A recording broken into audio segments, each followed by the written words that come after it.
السلام عليكم ورحمة الله وبركاته. كم جرت نجا كيسن فيا كم جرت نجا دا واي بيا كينيا كانت تونا أدي ساجرة بيا كينيا ولو واي ولون كني باين أدي ساجرة حاليا مجرم بيك كموني تركين جرو إبسان جرو بشان جرو أمتي كينيا باي ركّة ساجرة جريني باي كالي جرا وان دي ما جرو وان تكوان بيكون كابنو kan beennuni waanuma social media irratti namoota biyya biraa ta'anii waan baay'ee haasa'an sanuma ilaalaa jirra kan jedhamaa jiru masgidii rukutamee namoota baay'ee du'aa jira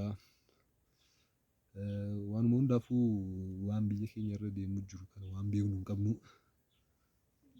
baay'ee addaa jirra waan biyya keenyaa kun baay'ee nu yaaddessaa jira uummata Oromoo Walloo baay'ee rakkachaa jira.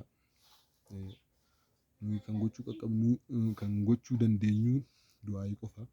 Akka Rabbiin balaa amma uummata keenya irratti bu'e kana akka Rabbiin kaasu akka biyya keenya tasgabbeessu akka maatii fi firoota keenya hiriyoota keenya uummata keenya akka Rabbi nagaa godhu biyya keenya akka Rabbi nagaa godhu kana du'aayii gochuu qabna. Isinin jaaladha. Assalaamu alaikum warahmatullahi wabarakaatuh.